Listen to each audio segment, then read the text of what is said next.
Welcome everyone to What's Halvening, a bi-weekly podcast bringing you Bitcoin mining and mining-related content. I'm your host, Cassie Clifton, and thanks again for joining me today. You might have noticed that I just said bi-weekly. Things are really ramping up for this Bitcoin 2020 conference in March 27th, 28th in San Francisco. So anticipation for that, I'm cutting back just a little bit. If you have not already bought a ticket, I highly, highly encourage you to do so. Even better yet, if you haven't bought a ticket and you want a free ticket, Bitcoin 2020 has partnered with eToro to bring you free tickets. You can find out more about this partnership. Basically, you sign up for an eToro account, you complete a trade, and then in return, they will gift you a free ticket to Bitcoin 2020. You can find out more at bitcoin2020conference.com. So I really hope you take advantage of that offer. Bitcoin 2020 is going to be a lot of fun. Last year's conference was amazing. Really can't speak highly enough about it. There were tons of things to do, like an all-day-long rooftop beer garden, arcade, satellite events that were taking place. Really awesome speakers. We had a keynote from Edward Snowden last year. This year, we're going to have a keynote from Szabo and Tim Draper. So that's definitely something that you don't want to miss. So for today's episode, I have with me Justin Podhola, who is the CEO and founder at Elite Mining Inc. that's based in Washington. I met Justin for the first time actually in Miami at the Mining Disrupt conference last year. And I got home and I was trying to search all sorts of combinations of Justin and energy and mining and renewables with no luck because I could not only not remember his last name, nor could I remember Elite Mining, the name of the company. So that was really unfortunate. But thankfully I ran into him again in Vegas, WCC last fall. So here we are today. So a little bit about Elite Mining, for those of you who don't know, or EMI as I'll call it. EMI is creating a vertically integrated renewable energy mining facility in Washington. Today they're about 94% renewable. They're aiming for as high as 99% as they continue building out their infrastructure. So they'll be responsible for producing much of their own energy, at which case, once they've built all this infrastructure out, they're looking to realize about half a cent per kilowatt hour electricity rates once all of that's in place. But even now, they still have super competitive rates at about 4 cents per kilowatt hour. What I found really interesting about their company, it's very unique in this space. So in addition to a Series A, more traditional fundraising round, I believe they're the first mining company that is also offering an equity token. So they're doing an STO, which is at a lower price, at least the minimum floor, which allows unaccredited investors to actually participate in this round and gain equity and earn dividends into their company.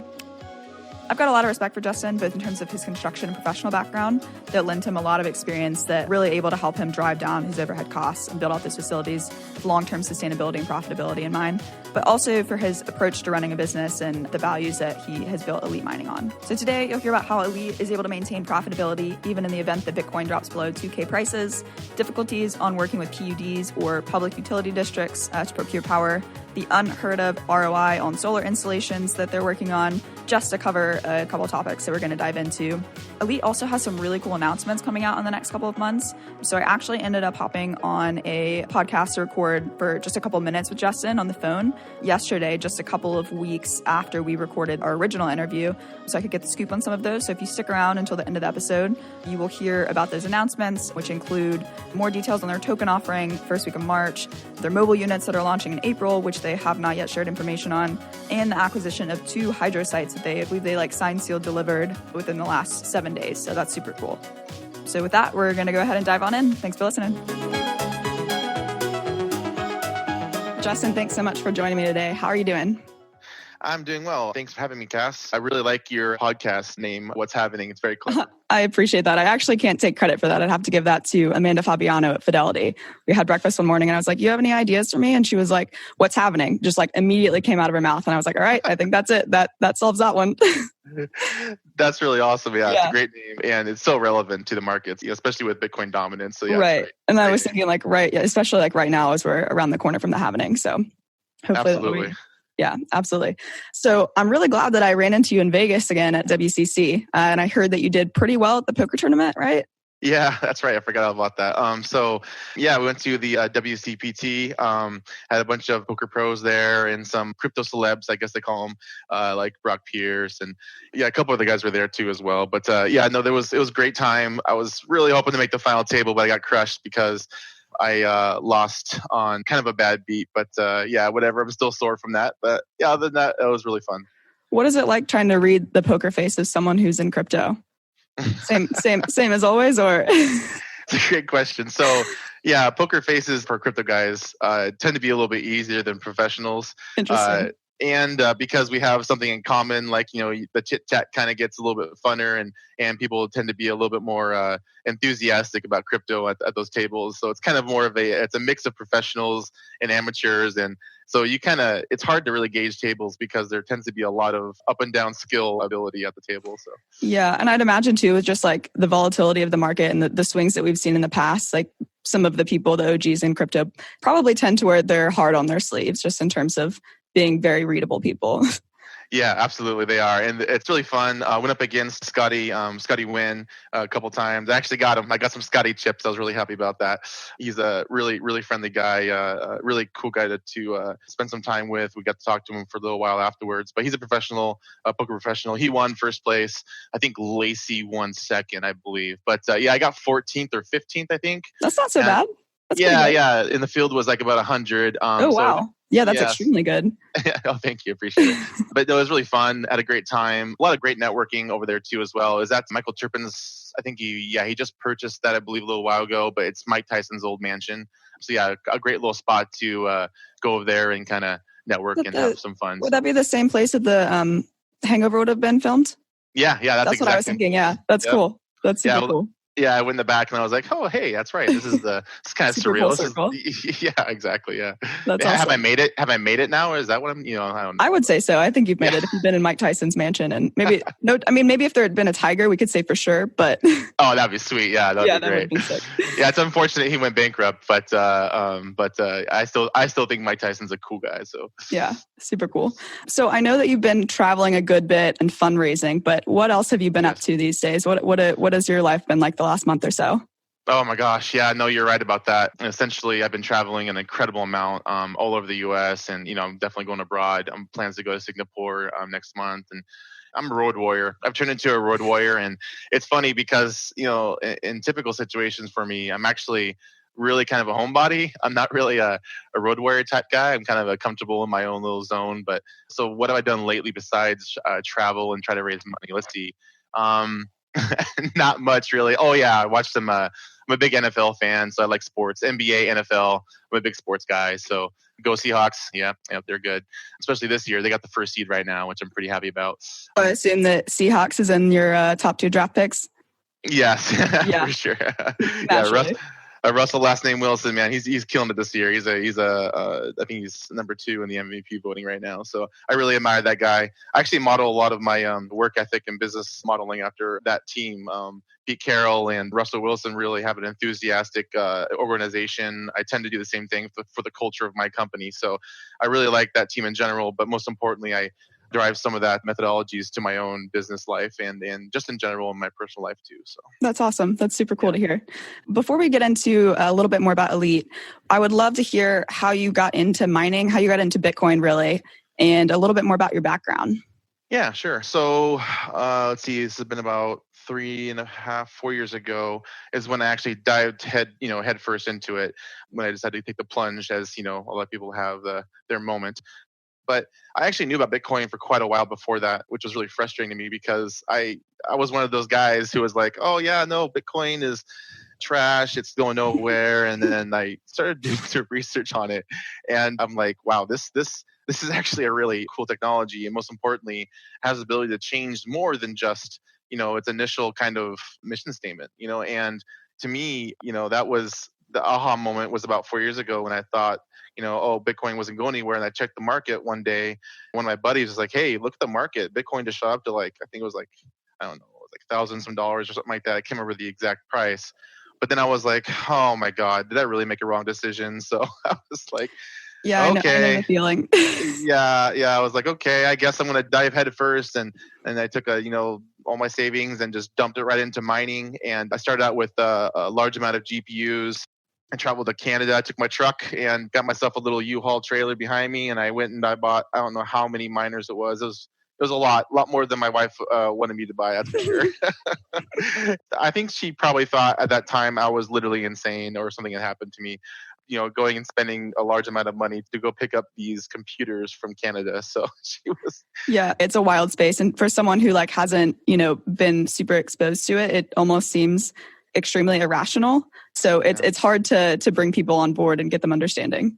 It totally is. Yeah. And then like even when you get them to understand, they still don't understand the specifics and things like, news coming out from the government, like it scares the bejesus out of them. So they tend to, even though they do understand and they kind of, are interested in it, they don't understand like really the full realm of what something really means when news comes out about it. So they get scared, that fear mongering, and then that FOMO, like everyone kind of buys into the emotions. And I'm just like, really guys, the whole point is to keep even keel and don't get too high, too low, because Bitcoin this is a long-term window. This isn't like a short-term, oh my gosh, I got to jump in now, the sky is falling kind of thing. And people tend to always lean in that direction because of, just our inherent human emotions, right? So went in the journey, took a chance, and I'll tell you one thing, I'm sure glad I did it. That's for sure. Yeah, I think all of us in this space would absolutely agree with that. Everyone that's here is glad that they're here and that they took that leap at whatever point in their life that was. I know that you have a background in construction. I feel like at some point you mentioned to me that you were from Florida. Is that right?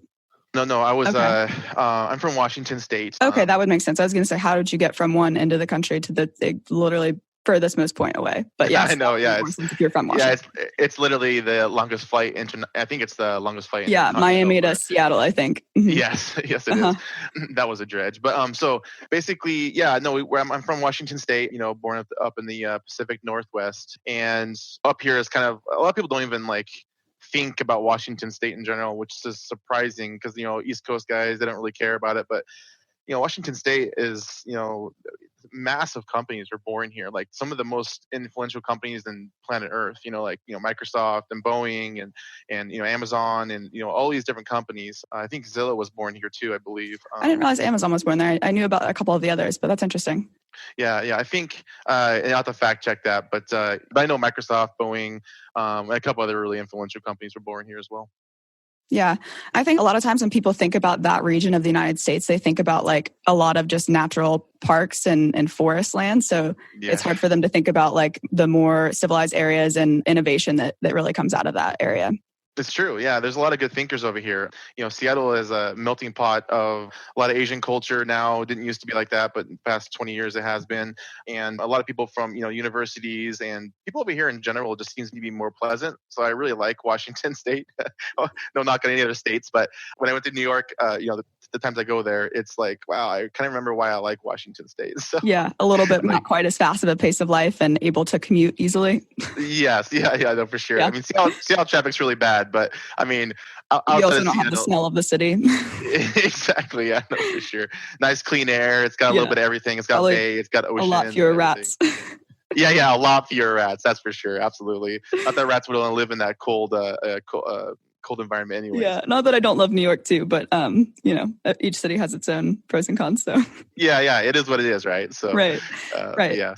So you were in construction then in Washington State?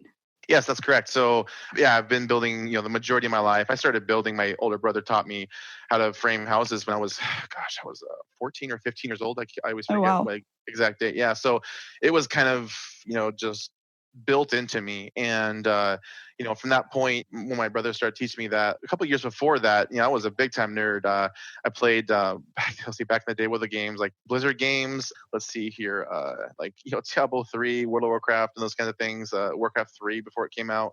I was just a kid in high school, and just doing my thing. And then my brother Dan, I have two older brothers. He is the current CTO of Elite Mining, but he and I tried to build computers and mess with them. So I'm kind of a hybrid of both of my brothers, I like to say. So yeah, I'm kind of a tech guy, and I got that from Dan, and I'm a builder, general contractor kind of guy as well from my oldest brother. And I kind of took on both of those. And it's crazy because it's probably one of the most unusual combinations for, business life, but like this is like it's like literally the perfect combination for a mining company, having both of those experiences. What really kind of real estate development were you doing? Was it commercial or was it industrial? Yeah, great question. So yeah, for real estate, I started out flipping homes. That's what I did most of early on. A lot of dealing with hard money lenders, and private investments, etc. And then so what I started doing is I took the flipping, I took some money, and I went ahead and got my GC license and stuff like that. And then I started doing light industrial work as well. So anything between multifamily to complexes and big warehouses or whatever, those kinds of things. And then a lot of custom homes as well. So those kind of fields are, you got to have good customer service skills because they're in super high demand in terms of the customers are really demanding in terms of like change orders and specifications that you have to meet. This business, Elite Mining, now running this, it's a very refreshing because there's basically none of that, which is really nice. So yes and no. I would say that like, at least in my opinion, those customer service skills will directly translate in terms of like as a CEO, one of your primary roles is fundraising, right? So like if you don't have good customer service skills, then it's very difficult to fundraise. Yeah. That's a great point. Yeah, no, I agree with that. And I'm just used to being the head of my companies, the past companies. So yeah, for me, I started doing that, and then going back to the experience early on. I was a trader in the U.S. Stock Exchange. I was on the floor. I always get people confused with that. I used E-Trade kind of like everyone did back when. Let's see, that was 2003 to 2007, I believe. So I got a lot of experience. I earned my tuition, quote unquote. And what that means is that I lost money and I learned, and that really helped me out. Moving into the future, understanding what not to do. Anyone that says that failure is not an option doesn't understand what failure really is, in my opinion. Yeah, I feel like that's hard to exist for any first-time trader too. Like even if you have done all of your research, like you don't know what you're doing until you're in the process of experientially doing it. Absolutely. Especially if you don't have a real mentor. Fortunately, I had a mentor and a couple guys that helped me out. But long term, you end up really learning the most from when you lose. And that to me is incredibly important. It keeps you humble, keeps you understanding. So in terms of like your background and the experiences that you've had, what skills and expertise are you able to contribute that you feel a lot of other operations out there might not have, like in terms of the knowledge that you're able to now apply to the mining space and building out this facility? Yes. So like I said earlier, it's amazing our team, like our combination of our expertise that we all have. I think that what most mining operations are missing is that infrastructure part. I think that's critical because even though new technology comes out for miners and they constantly they do what we call tech cycles, that we just call it that, just kind of named it that. There is no real terminology for it, but hardware, efficiency keeps increasing what we view as, annually and semi-annually, and that will always probably continue. But there is a wall. There's only so much you can do with these chips nowadays, and we're gonna have to go into the next phase eventually of this hardware improvement. And right now, the name of the game, in my opinion, is really lowering your costs. Your overhead are the most critical thing. So for people who are just co-locating and they're trying to, make money on as a quick buck, or trying to, realize, profits from mining, they got to be really careful because they're paying an all-in cost of much higher than you really should be if you're trying to survive long term, because this is a survival game. This is not about a race. This is about long term war of attrition and making sure that you really cross your T's and dot your I's when you're making purchases for these machines, because you really have to look at the market, difficulty, hash rate, trying to figure out what exactly your methodology is going into it. If you don't, you're going to get stung hard. So I think that really infrastructure is a big gap for most of these mining companies, because most of these companies are like just 2 or 3 guys that start out and they're just, hey, let's hook up some miners and plug them in and we're going to do really well. It's sweet. That's kind of what I thought originally too. So that's the reason why I know that most people think that. So in general, I think that construction aspect is huge. All that is in-house within the company. So our costs are dramatically reduced as compared to most operations, first and foremost. And then second, most importantly, as we've grown to our first location, now our second location, now we're vetting our third location down in the Sunbelt area, now producing our own energy, becoming completely vertically integrated. And that is a critical part of our model. And that model, to me, makes the most sense, because if you're trying to self-procure everything, you're able to not only have less downtime, but you don't have to worry about third-party people coming in and extending your timelines, creating less friction. And of course, your overhead is dramatically reduced, sometimes by 40 to 70%, depending on the part of your project for your infrastructure. Why do you think that it is so difficult for companies to vertically integrate in this space? Do you think it's like the lack of knowledge and experience, or do you think it's just like that they don't know that that's even a possibility? Great question, Cass. So I would say there's only a handful of people I've ever talked to in the past 3 years that really kind of understand this vertical integration methodology of how you actually do this in a mining business. And so the one thing that I think is definitely a big reason is that it kind of goes back to that one saying, that what I said before, which is that, hey, let's plug in some machines and let's make some money. They don't really understand the mechanics of how the difficulty works, and then the depreciation of the machines, et cetera. So at first they don't think they need it. They think that they just go buy power somewhere, plug in machines, and they're going to be successful. This is a business. At scale, it's a business. If it's just a hobby, that's one thing. That's a whole different animal because you don't really have to have employees or contractors come in and help you out, et cetera.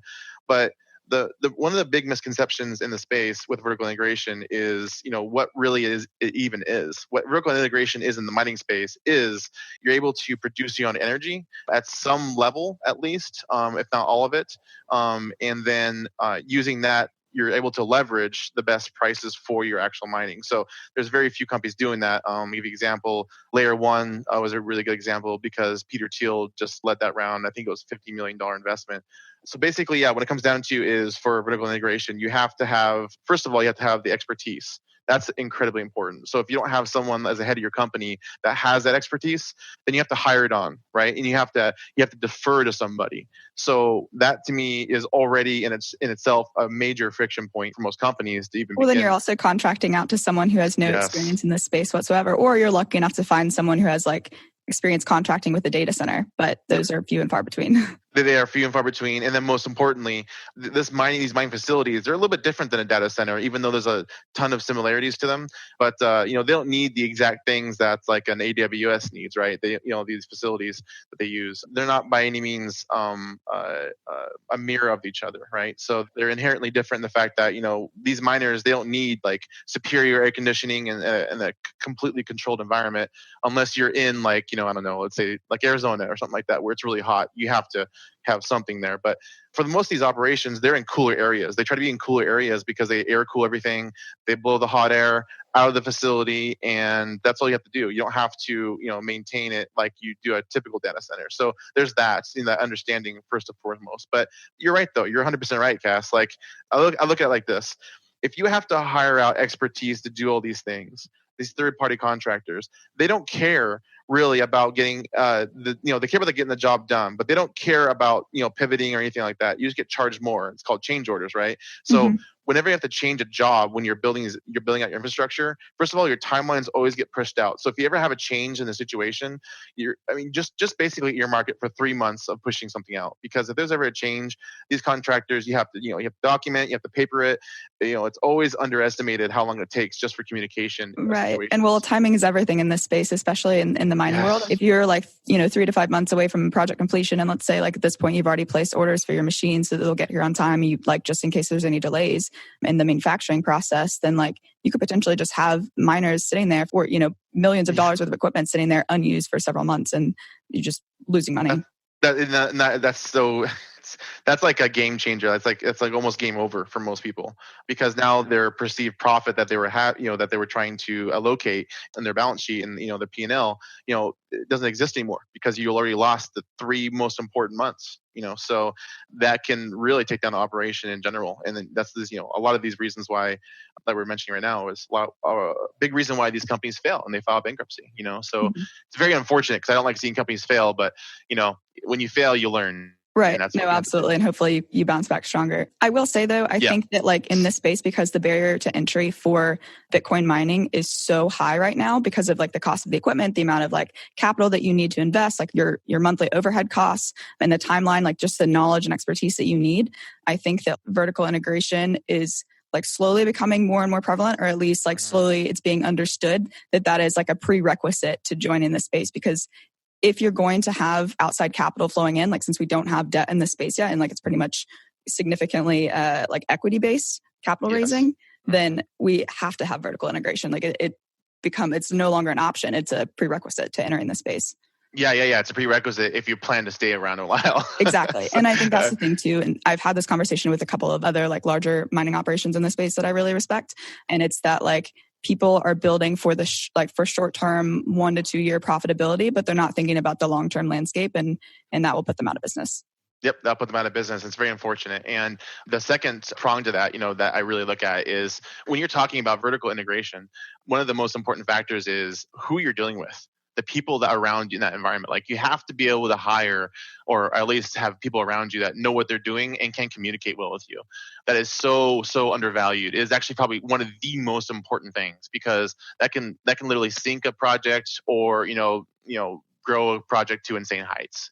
The people around you that you're hiring to help you with that, they have to communicate well. And so part of elite mining, the reason why we're doing so well right now is because I have brought over 15 years of experience of people that I've already vetted and gone through, how many employees in the past, and all these people around me, they all trust me, they all buy into my culture, and most importantly, they all understand that they've seen me come through in the past and they trust me. Therefore, we don't have to give salaries. Our overhead is even reduced even further by the fact that we contract most of our team by using RSAs. So an RSA is a restricted stock agreement, like kind of like a stock option, but you're not an employee.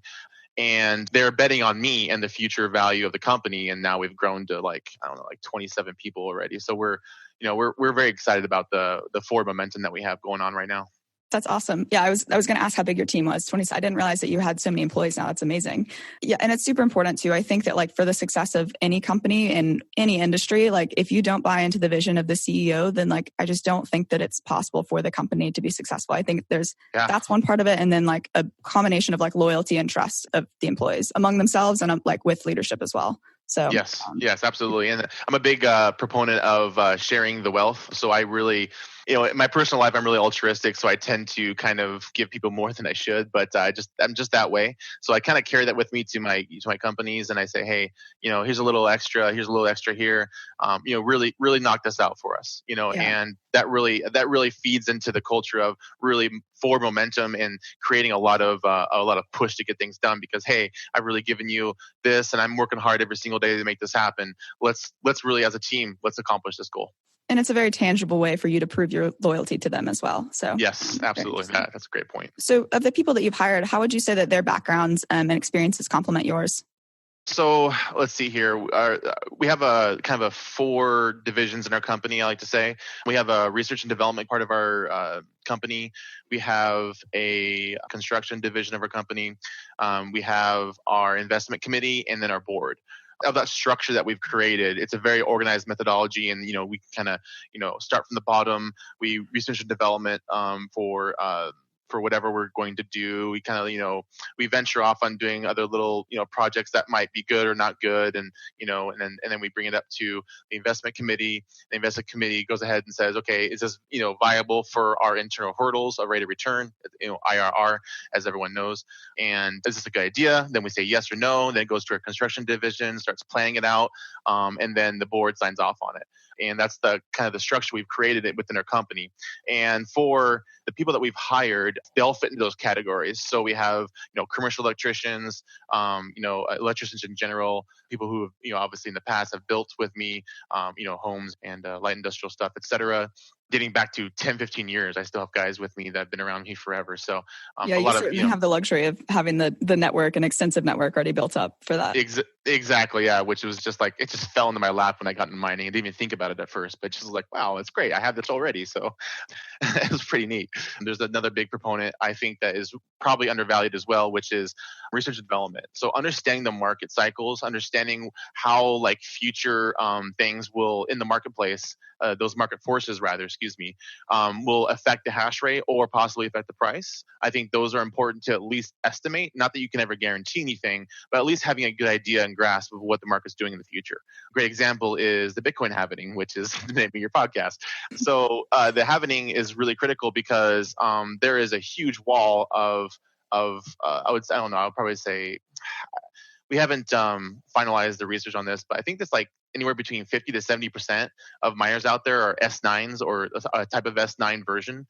And if the price of Bitcoin doesn't go to like that 15K mark in the next 6 months, there is going to have to be a ton of S9s that go offline. So what we're doing is we're hedging our bets a little bit by buying some of the S9s if the price does go up. And then people are, or whatever, and because we can get them for really cheap right now, as a good example. And then if it does go up, that's great. But if it doesn't, then it's likely that a bunch of S9s will fall off of networks, and then the hash power will go down. At that point, the difficulty will decrease, and then you can actually mine more because obviously the difficulties decrease. So that's just one example of dozens of things that we look into in our research department. And then, of course, our investment committee and our C-suite officers, all high level, have a ton of experience. Our CFO, Justin English, CTO Dan, my brother, he's a principal engineer for Zillow.com. He's been there for, I don't know, I think almost a decade. Very smart guy. Like I told you, he's more the nerd side than I am. I'm kind of the hybrid between the two brothers. And then just, in general, looking for highly motivated people. I really put a big value, Cassie, on people who actually have drive. For me personally, I could give a crap if you have a college degree or not. I want to know, do you want to learn and do you want to kill it with me? Do you want to make this company something special, or do you want to be a big part of it? If that is the case, I'm willing to reward people who are willing to really take a dive with me, because if they're in it with me, I know that I'm going to get 100% out of them, regardless of their knowledge. At least have, if they have some kind of familiarity, that is important. But I mean, at the end of the day, I'm really looking for people who have that drive and that motivation to really create something special. Right. And that's incredibly important, especially in a space that I would venture to say has infinite rabbit holes, right? Like if you're not curious and you're not motivated and you don't have drive and, you're not like able to like take things on by yourself and you have initiative of your own, then it is extremely difficult to succeed in this space. There's just so much to learn, and time is moving so quickly. I almost feel like time moves faster in this space than it has in others for me. It does. I can't believe I've already been here for 3 years and change. It's just crazy. It's crazy. Yeah, 2019 has just flown by. It's been a great year, but it's also been just so fast, like almost a blink of an eye. Complete blur. It's crazy. Right. So you guys have been operational since 2018, right? Yeah. So we actually opened the corporation in May of 2018. That's correct. Okay. I would love to get a feel for, I know 2019 has been extremely busy for you and the team. What have been sort of like the major milestones that you've accomplished throughout this year? Okay. So quite a few. Let me start with the most important one, which was we right at the end, we closed of 2018, we closed our seed round for $1 million. That was significant because, the amount of legwork and trying to get people to buy into my vision of what a mining company should be was extremely difficult.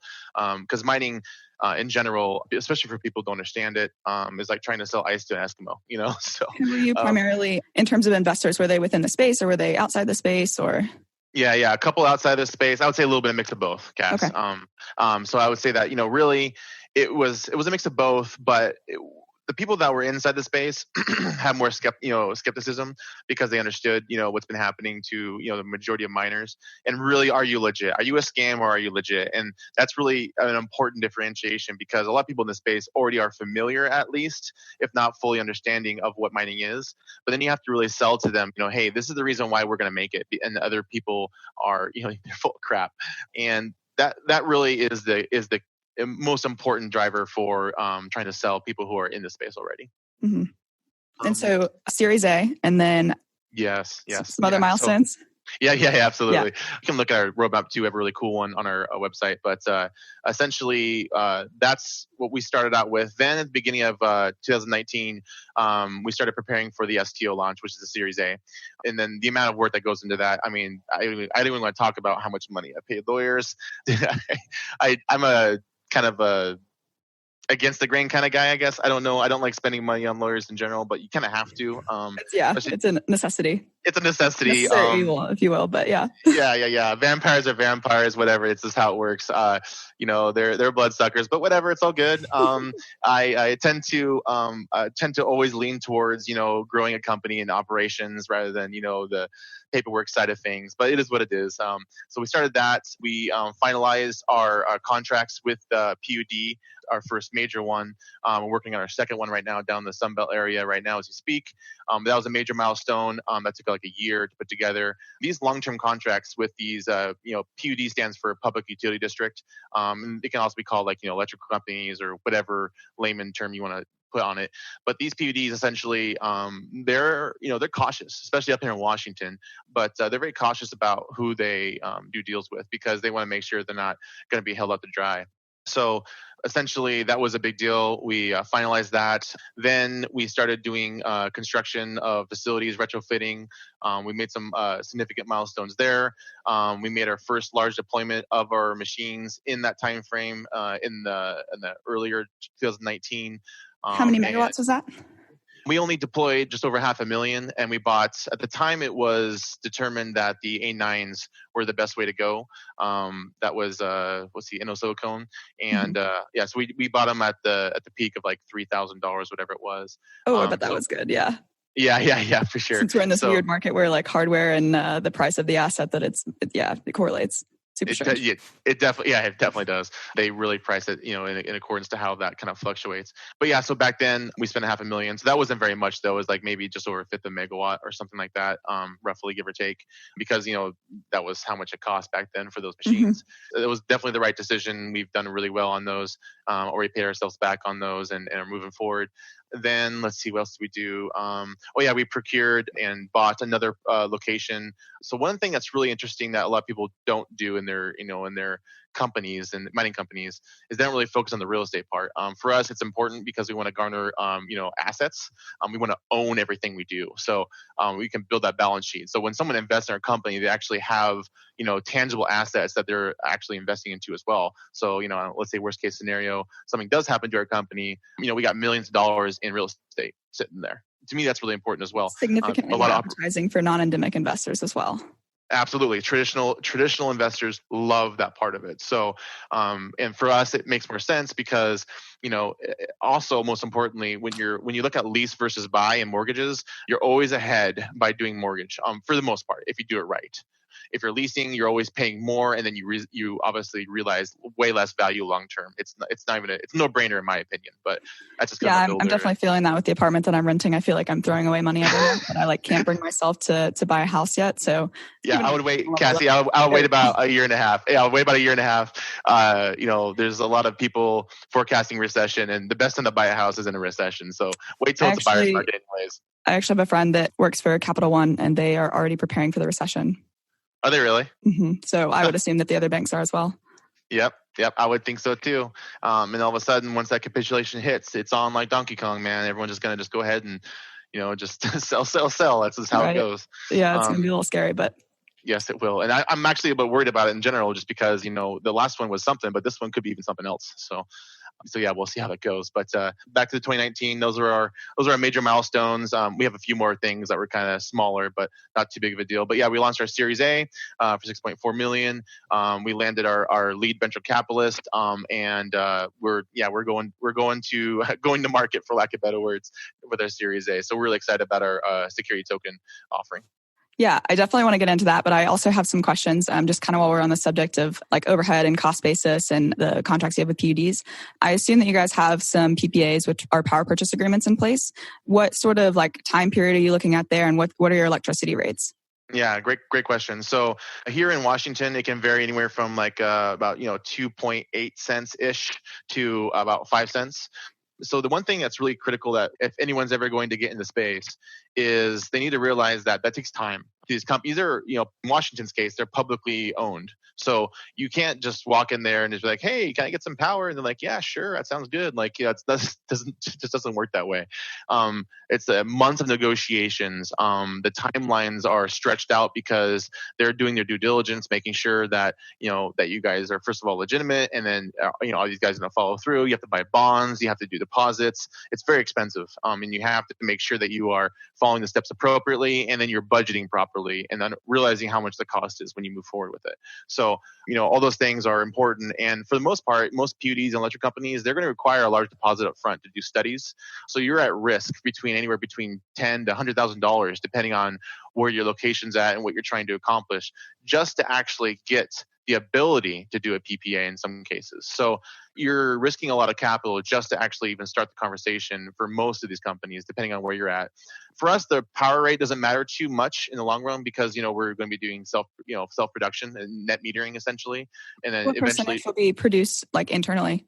For right now we're not doing any of it, but because we focused on infrastructure for preparing to deploy all the solar and other types of energy production. But it's going to be, after we close, right around the 75% mark, give or take about 10%.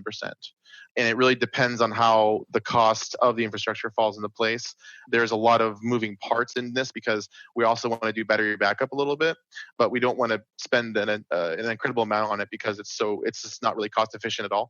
But you kind of need to have it, and especially if you're going to deal with some of these PUDs in the Sunbelt area, because during the peak times, you want to be able to cover your own mining because then you can significantly reduce your costs for your demand.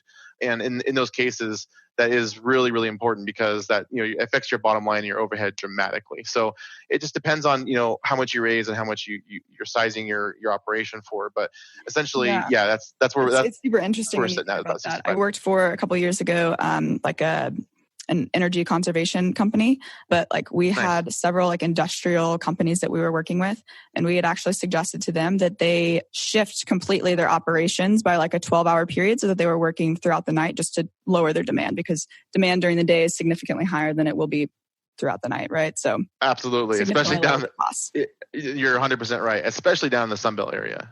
Air conditioning turns on, it's anywhere between 5, depending on what area, anywhere between 5 to 8 times the nighttime load. It's crazy because everyone down there uses air conditioning, obviously, especially in the summertime. Arizona, it's 120 degrees up to. It's wild. It's desert too. You can't even go running, you'll die and pass out. Dramatically drops overnight. Yeah.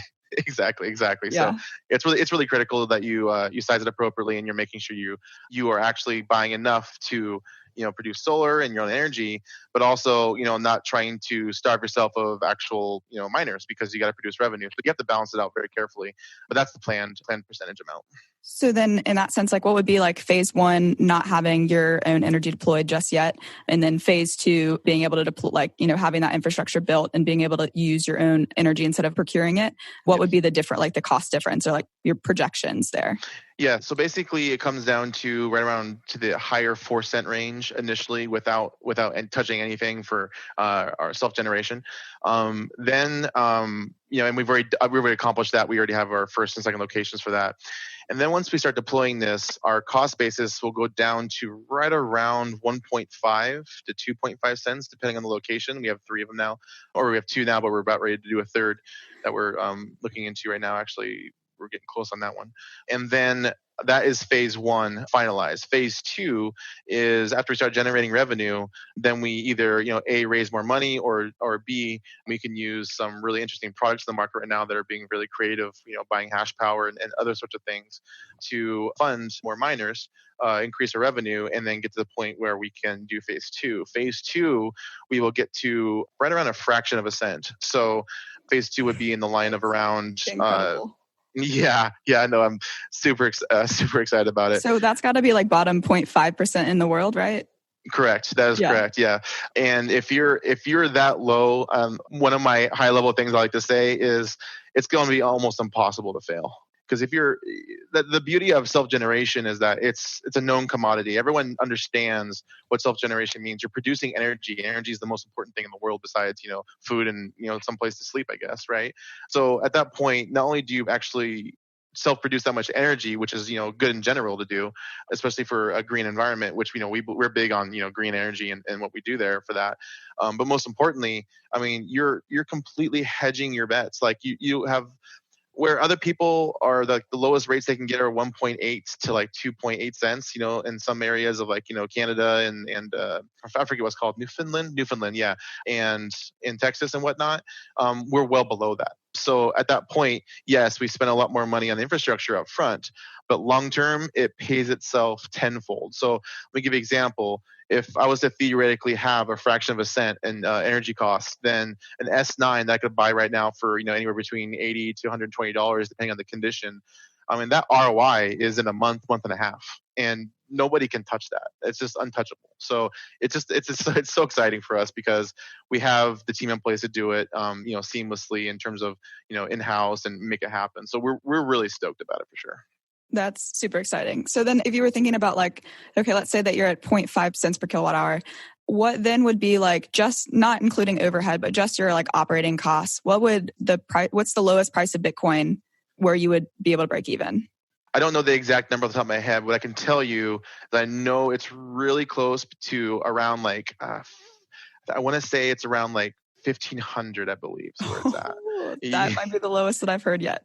Yes, yeah, it's absolutely sick. And then the reason why is because, again, we don't have salaries in the company, right? So everyone is basing their value off the token. The token is for lack of better words, it's kind of like the ecosystem of the company. And we give out dividends depending on performance. As I mentioned before, these RSAs, we're generous with them when we give them out. And then we incentivize you to hold those tokens, because the tokens represent common shares in the company. And those will be on exchanges eventually in the next year or so, especially as security markets develop. And those dividends is because you bought in, because you did all this, you get this big reward, and proportionately you're receiving all these dividends coming in. And I mean, it's for the end user that's involved in the company, it's a no-brainer. You receive so much more value than you would a salary or a paid wage. Right. So they're able to, in the meantime, though, not having the salary, they're able to live off the dividends. Oh yeah, great question. So yeah, during the time, it's very hard for us to hire people and contractors and whatnot because we have to look for a very specific person. We're looking for people who are kind of self-sustainable. They have their own safety net. Yeah, their own safety net. Thank you. And then what we're looking at is people who can contribute part time, and then eventually when we get bigger, we're not going to be able to stay away from that forever. But 3-4 years down the road, whatever that is, then we have to start hiring, I guess, for lack of better words, like grunts, lower end employees, just bird watching the facilities, et cetera. So yeah, no, not initially. No, dividends are going to be after the security token is launched, which it's right around the corner though. So when do you anticipate launching that? The token generation event for the Series A, we call it a TGE. We're planning on being OFN right away, hoping to be on T0 following that, and then other security tokens. There's a couple in London that we're looking at, and other places as well. That's going to be, it's December, so it should be by the end of 2020. Might be sooner, but you never know because it's hard to really forecast when you're going to hard cap around. Right. No, I totally understand that. And everything is all about the timelines and making sure that they line up. But there's some things that you just can't anticipate. So yeah, absolutely. There's always that variable that you can't you can't control. You have an investor come in, he's like, hey, here's $5 million. You're like, oh, that's sweet. And then but we have to wait 6 months because of due diligence. Oh, right. You might know most of the coefficients, but there's going to be a couple that you just could vary in magnitude. Absolutely, Cass. So I'm really curious to know a little bit more about the tokenization, because I know you raise capital through Series A, but you also raise capital through allowing the public to buy tokens as well with a minimum of $7,500 buy-in. Is that right? That's correct, yes. Okay. Is that still ongoing or has that already closed? Yeah, so we're actually launching it. What we did is we took pledges. Yeah, we took pledges, and then we basically kind of have a line of people they got whoever pledged earliest, first come first served basis, and they were able to be on the top of the list. So typically Series A, and at least the way I understand it, and I've always done this in the past with my other companies and experience in the equity markets, Series A are typically geared towards venture capitalists. That's what you do. You launch a Series A, you go find these firms that want to dump a bunch of money and diversify into your sector, or whatever, and then you kind of just wait it out, do due diligence, months at a time. It's a war of attrition. It just takes forever. But we decided is that we want to try to be, on both sides of the fence. So not only that, I think that is smart for us overall in terms of timeline, but also allows us to have the ability to involve a community. There's a lot of things that being a good actor in the space can garner in the future, we believe, including democratizing mining power and pools, et cetera. But essentially, the timeline is pledges for the first, it's been 1, 2, 3, 4 months or so. And then we're actually launching it and opening live to go just straight to subscriptions. There are, our lead investors, et cetera. So the opening of the round is happening in mid-January. And then we're going straight to subscriptions, which means that everyone that, is at the front of the line can then, will be at the first and get the earliest benefits of the lowest amount in a USD tier format. That's really exciting. I love that. I think that right now for your average Bitcoiner who probably isn't an OG Bitcoin millionaire, or maybe they, are also working a 9-to-5 job and that's their primary source of income, but they don't have that security net that they could fall back on. finding opportunities to get involved in the mining space, those are few and far between right now. They and really especially are. one that is extremely legitimate like yours is. So having that like equitable opportunity for the community to be involved in the mining space, I think is really, really important and very, very unique in this space. So it's very exciting. Thank you very much. Yeah, thank you very much. I really appreciate that. It's humbling, but I'll tell you one thing for sure. For green mining, and we want to push this notion forward, we want to really push this mission statement of, there is no reason why it can't be green. What we are trying to accomplish is, on both sides of the token, we're trying to involve the community. We're trying to make sure that we're garnering attention, not from just, the bigger funds, but allowing people to get more involved in what mining really is, right? Like I'm trying to figure out, essentially what you're trying to figure out is, what is the actual traction rate for people coming in an accredited investor environment for our security token offering? So at that point, we want to try to invite people to come on board. We want them to be shareholders of the company.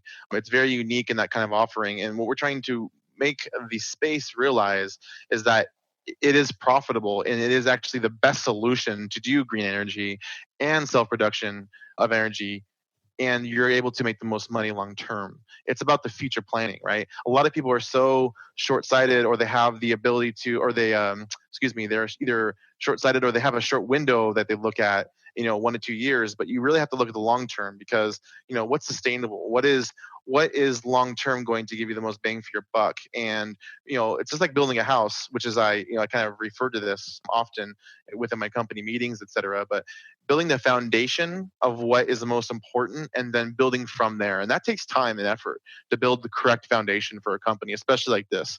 Oil and gas, no knock against them in general, but just, I just don't think that people realize that the world is trending in the green direction, that cost of solar is going down constantly, cost of storage is going down constantly.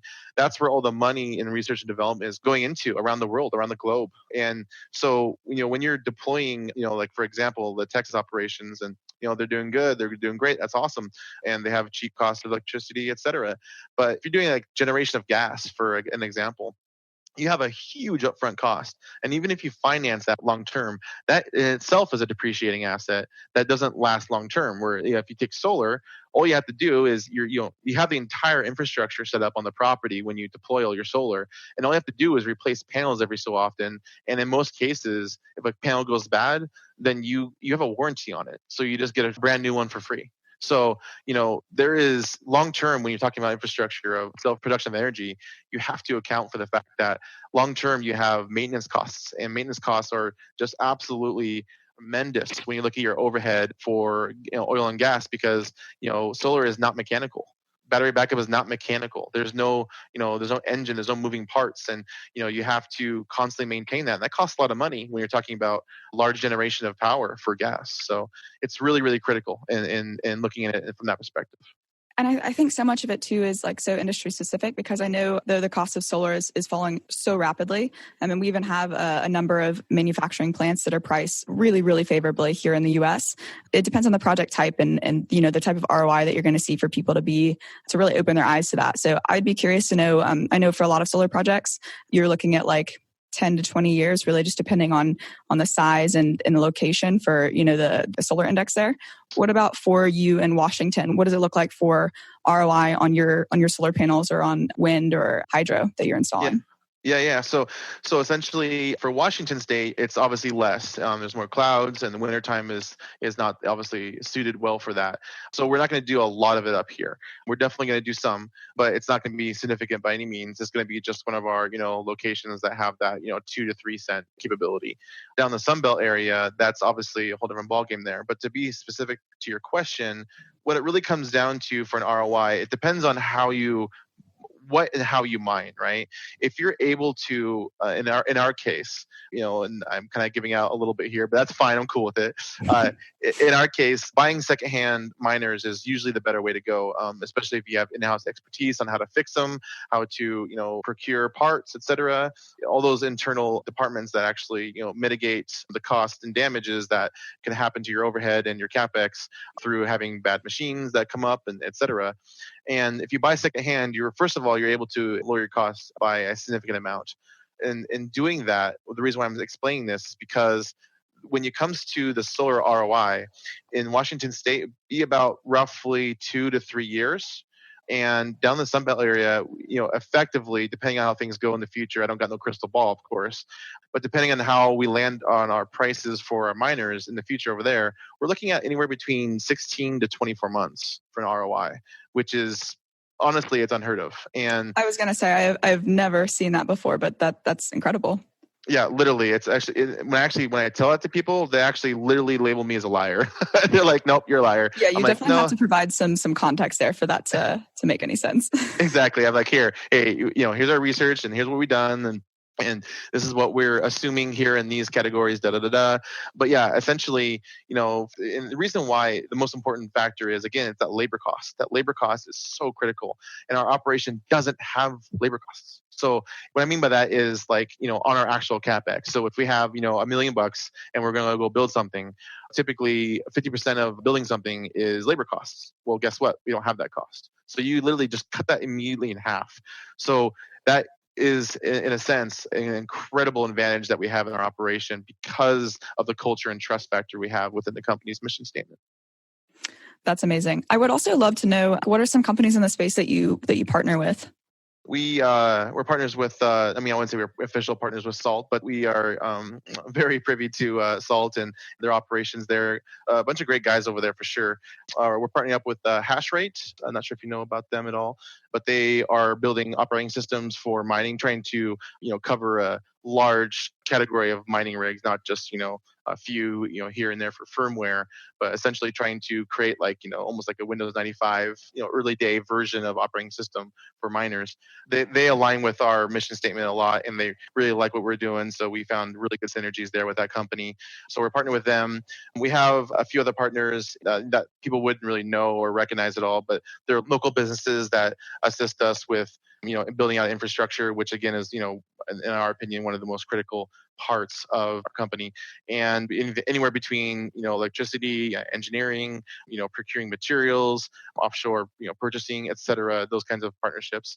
And for right now, that's the majority of it. We have a couple of other ones that are really exciting that we're going to announce pretty soon, but those are closed door for now. Cool. Well, I definitely will look forward to that announcement. So before we dive into, let's just say, a rabbit hole, what would you say has been the greatest challenge for you in building out this company? That's a good question. That's a very complex answer. Probably, I'm sure there have been quite a few, but for sure, it's a very complex answer, though. I would say the number one hardest part about building out a company like this, especially the way I'm doing it, because I'm asking a lot of people who are involved in my business, because I'm basically saying, hey, trust me. In our case, the hardest part has been really garnering interest and raising money. Now, I wouldn't say that we've done poor at that.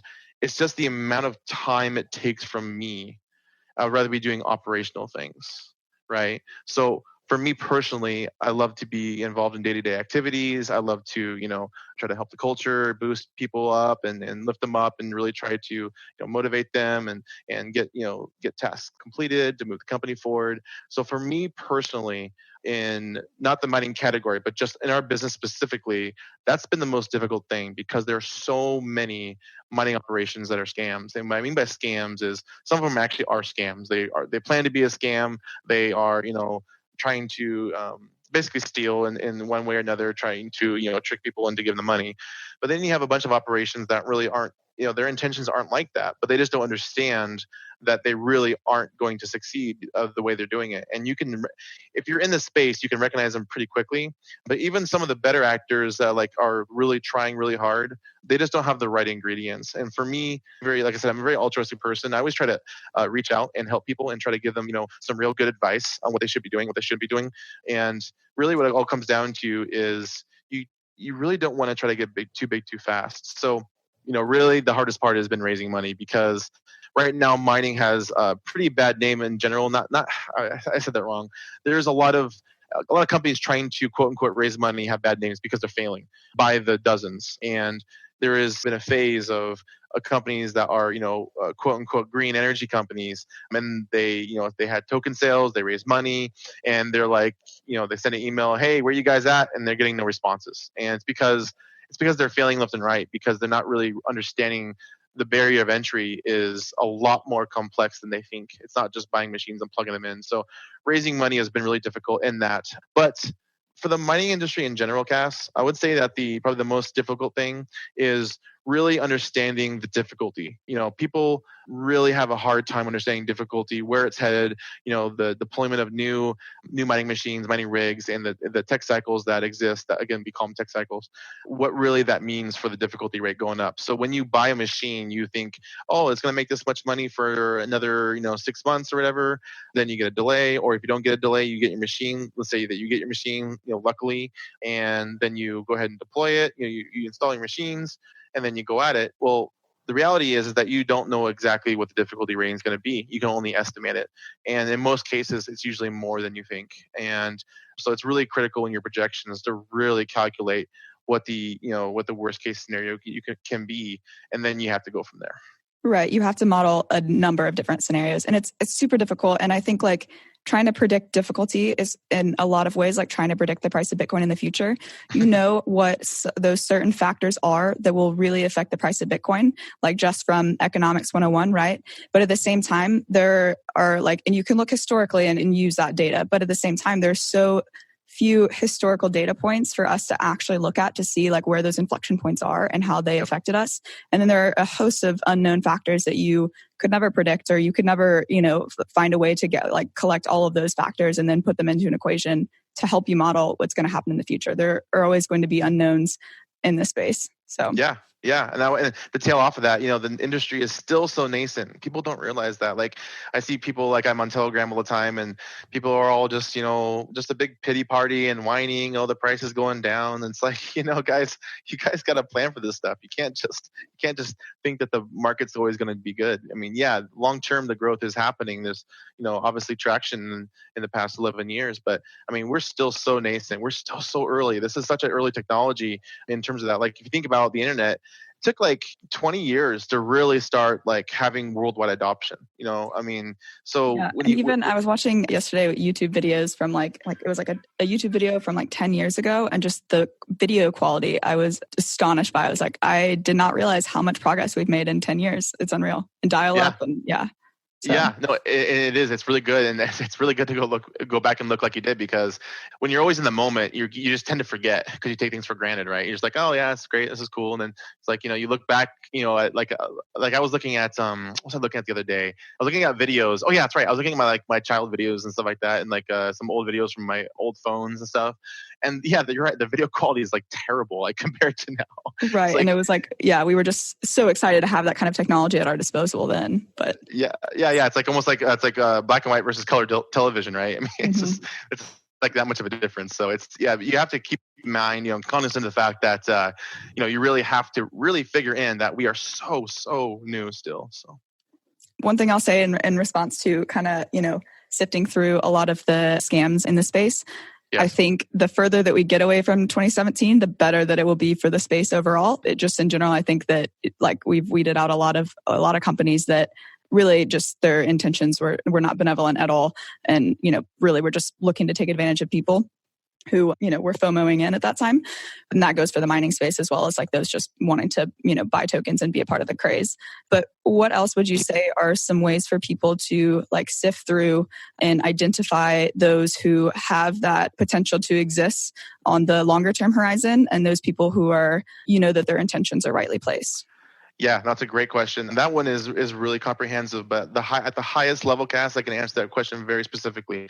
You want to ask questions. You want to ask dozens of questions. You want to try to formulate the best questions you can literally find out, and just do your research. Of course, obviously everyone says that, but to not be so cliche, I want to bring something a little to the table a little differently here.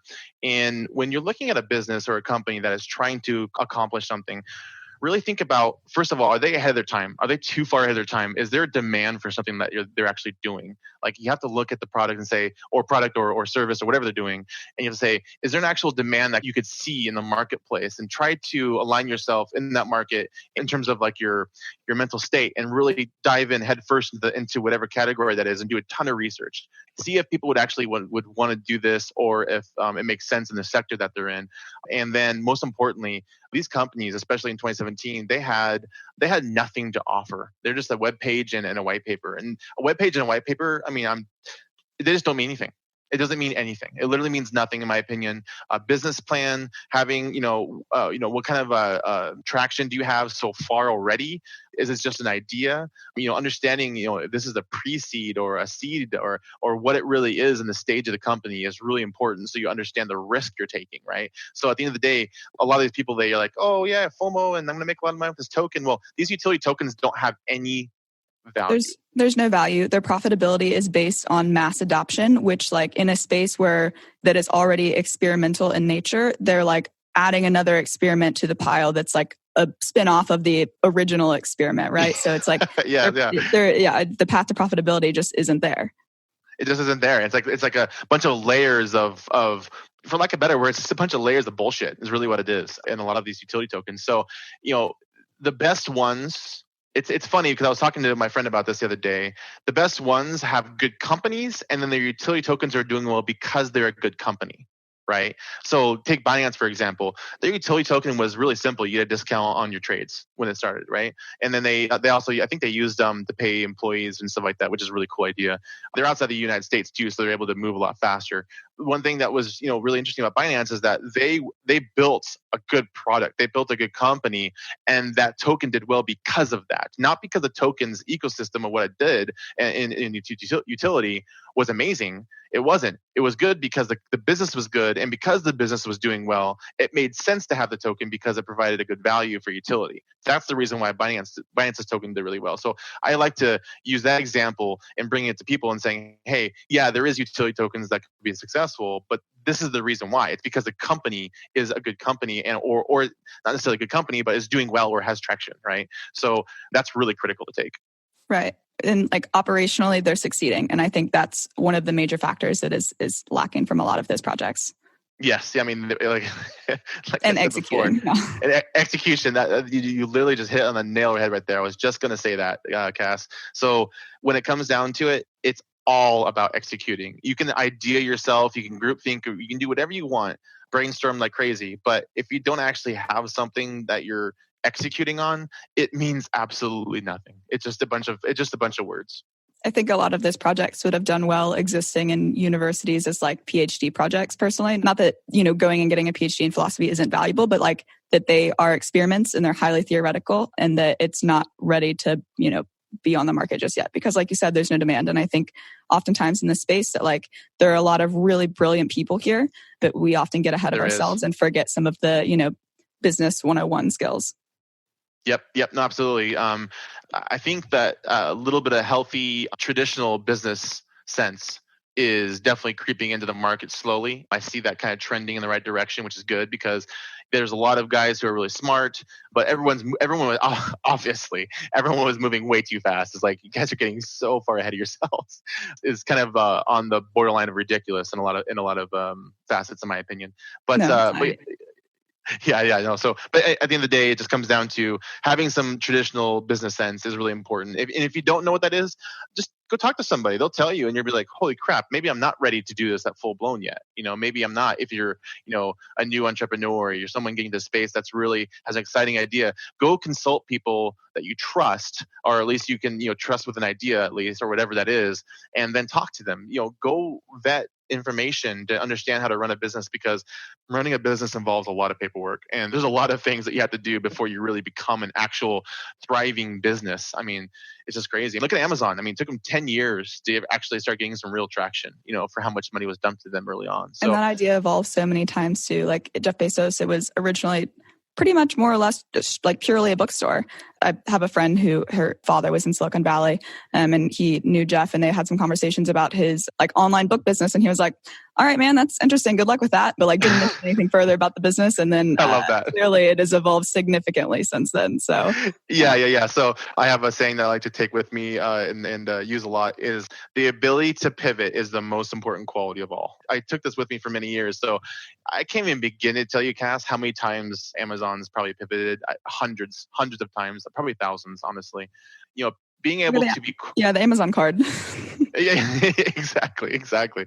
Being able to pivot is probably one of the most important factors of company, because things are going to fail, ideas will not work, or they won't work as well, and you need to be able to be agile on your feet and think, okay, how do I overcome this quickly, and how do I move on to the next thing that might be a better idea, or how do I revise this to make sure that we have the best version of what we're trying to accomplish here. That to me is critical in a business. Absolutely. So before we sort of wrap things up here, I wanted to ask, what is the thing that you are most looking forward to that's on the horizon for Elite Mining? Oh man, so much. We're really looking forward to our STO launching officially for subscriptions.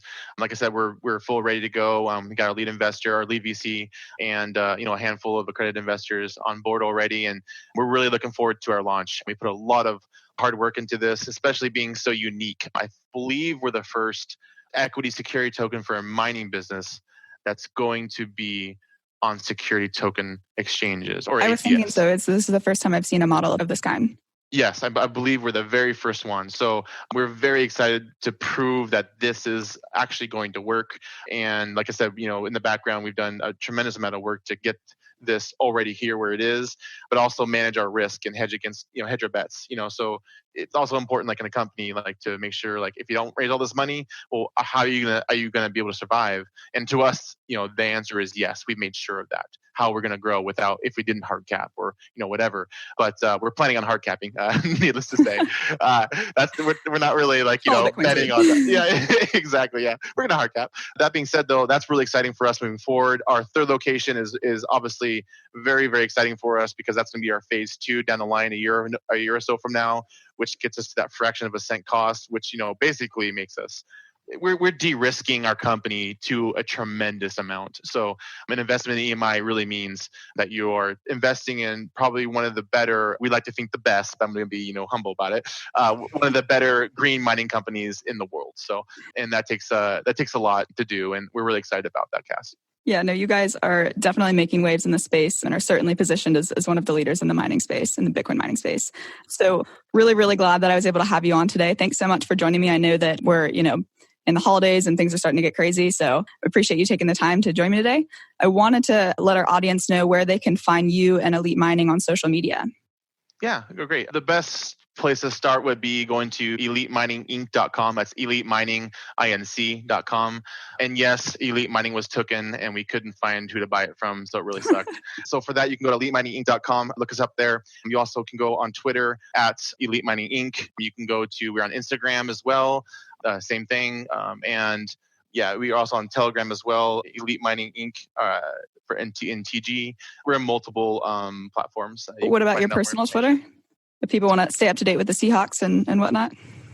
Yeah, that's I think that's at J Podhola, I believe. I actually don't remember off the top of my head. Oh no, don't worry. I'm going to toss all of this in our show notes here in the episode description. So, but yeah, you can find me on Twitter at BitcoinCast, and you can follow the show at What's Halvening.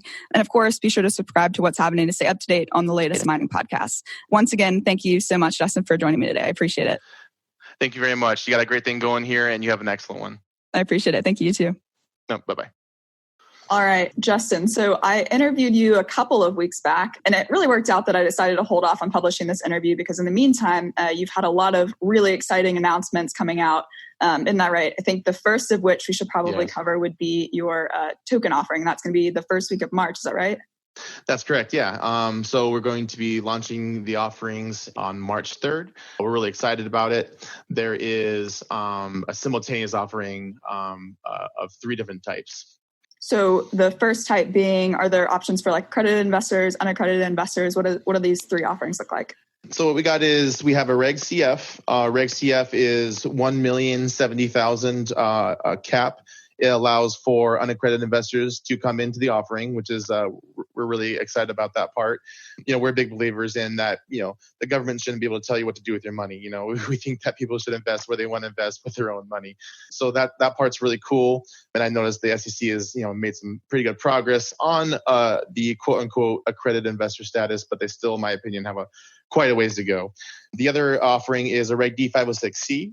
That is pretty typical and common. Most people know that, but just for those who don't, if you are inside the US, you make $200,000 a year, or you have 1 million net worth that you can prove on paper, then you're allowed to invest in the Reg D 506C. The Reg S is the other one, which is a lot more convenient. If you're outside the US, you have the ability to do any type of, you don't have to be accredited or uncredited, doesn't matter. The minimums are 7,500 for the Reg S, 7,500 for the Reg D 506C, and 5,000 for the Reg CF for unaccredited investors. What exactly, if someone decides to invest, and what would be the number of tokens that they would receive, and what exactly would they be able to do with these tokens? They essentially become shareholders, more or less, in Elite. Is that correct? Yeah. So the average person that comes in to do a purchase, or what we call subscriptions to the token, these are actually shares of the company, common B shares.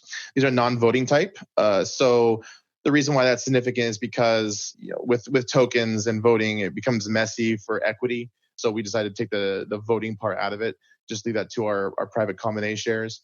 But you essentially have, for the common B shares, represented by the token itself. So these are EMI tokens, and these will have the promise of future liquidity on markets such as Open Finance Network, T0, other exchanges outside of the US, as in London, et cetera, other security token exchanges that can come on board. Inside the US, they're called ATS, Alternative Trading Systems. So those are the promise of future liquidity in a very nascent market. The beauty is that you don't have to wait, 5 to 6, 10 years, depending on what type of investor you are. VCs typically are, they bet on waiting that long. Security tokens give the promise, or the hopeful promise, of liquidity within, 1 to 3 years, depending on the company and its, and the way it functions. So do you have any plans with what you're going to do with the money that you raise from these token offerings? Yes, absolutely. How you're allocating it? Yes, for sure. The allocation right now is we're going to spend quite a bit of money on our acquisitions of renewable energy. So we got solar slated, we have hydro slated, we have obviously a large portion is going to be dedicated towards purchasing of miners, et cetera. The other parts of the money we're going to be spent on legal fees, marketing, advertising, et cetera. Cool. And you guys are pretty transparent about this. I think there's a slide or something like that on your website. Isn't that right? 100%. On how all that's allocated. Yeah. There's a complete allocation table there. On the website itself, you can go on www.elitemininginc.com. You can see the pitch deck is going to be on there during the offering. There's a full detail of everything there. And like you just said, Cass, we're definitely transparent and open. We like people that come in and challenge us, ask us questions. We are definitely a democratized type of company. We have a large board. We love people that can bring value and challenge us in any questions. So we love conversation and discussion.